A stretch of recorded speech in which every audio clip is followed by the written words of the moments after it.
नमस्कार। आज हम सनातन धर्म की एक ऐसी महागाथा में उतरेंगे जो अहंकार, अपमान और प्रलयंकारी क्रोध से जन्मी है। ये कहानी है शिव के सबसे शक्तिशाली और सबसे विनाशकारी रूप की। कभी सोचा है वो कौन था जिसने देवताओं की पूरी सेना को अकेले ही हरा दिया था? और वो कौन सा रूप था जिसने एक भव्य यज्ञ को पूरी तरह से राख में बदल दिया था? चलिए आज इसी प्रलय के पीछे की कहानी को समझते हैं। तो इस पूरी कथा की जड़ एक यज्ञ से शुरू होती है, पर ये कोई मामूली यज्ञ नहीं था। ये था अहंकार का यज्ञ, जहां अभिमान ने विनाश के बीज बो दिए थे। इस कहानी के केंद्र में है दक्ष प्रजापति, सती के पिता और ब्रह्मांड में एक बहुत ही सम्मानित राजा। लेकिन उनमें एक बहुत बड़ी कमी थी, अहंकार।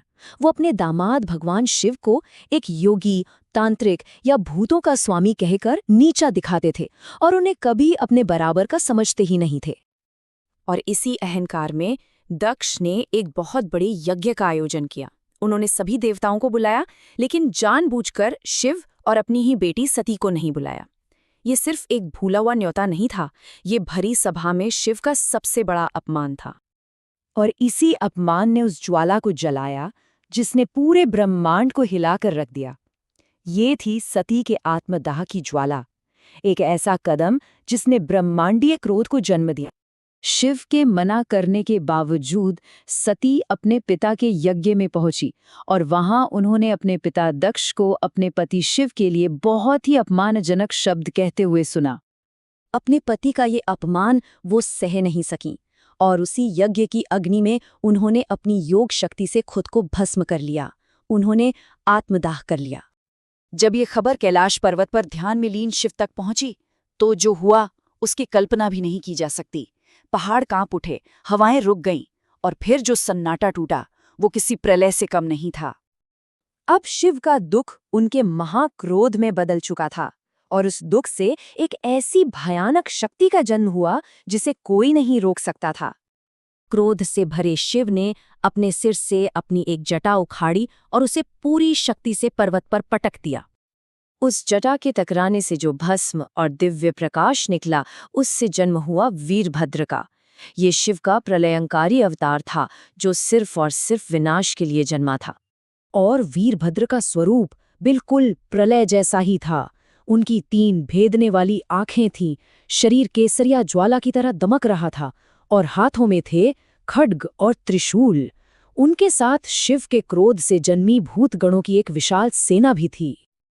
अब शुरू हुआ न्याय का तांडव। ये वो पल था जब देवताओं को एक ऐसी शक्ति का सामना करना पड़ा जो उनकी मिलीजुली शक्ति से भी कहीं कहीं ज्यादा थी। जैसे ही युद्ध शुरू हुआ, इंद्र ने अपना शक्तिशाली वज्र चलाया, लेकिन वीरभद्र ने उसे एक ही लात में चकनाचूर कर दिया। सूर्यदेव की जलाने वाली किरणें भी उन पर बेअसर साबित हुईं। यमराज का दंड टुकड़े टुकड़े हो गया। वरुण देव का जल आक्रमण हवा में ही भाप बनकर उड़ गया। मतलब शिव के क्रोध की शक्ति के सामने कुछ भी नहीं टिक पा रहा था। नतीजा बिल्कुल साफ था। एक अकेला योद्धा देवताओं की पूरी सेना पर भारी पड़ गया था। वीरभद्र के सामने कोई टिक ही नहीं सका। इसके बाद वीरभद्र ने यज्ञ का विध्वंस शुरू किया। पवित्र मंत्र टूट गए, यज्ञ की अग्नि विनाशकारी बन गई और सारे देवता डरकर भाग खड़े हुए। और अंत में वीरभद्र ने उस अभिमानी मेजबान दक्ष प्रजापति को धराशायी कर दिया। लेकिन विनाश के बाद समय आया करुणा और परिणाम का। ये अहंकार को विनम्रता का पाठ पढ़ाने का समय था। जब ये तांडव खत्म हुआ तो भगवान शिव खुद उस जगह पर पहुंचे। उनका क्रोध शांत हो चुका था और अब वो अपनी प्रिय सती के वियोग में दुखी थे। अपनी करुणा से शिव ने दक्ष को फिर से जीवन दान तो दिया, लेकिन एक शर्त पर। दक्ष का अहंकार से भरा सिर हटाकर उसकी जगह एक बकरे का सिर लगा दिया गया। और ऐसा इसलिए किया गया ताकि उसका अहंकार हमेशा के लिए टूट जाए और वो विनम्रता का सही मतलब समझ सके।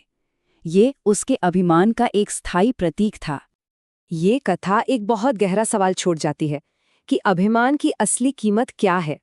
क्या यह हमेशा विनाश की तरफ ही ले जाता है? इस पर विचार करना बहुत जरूरी है।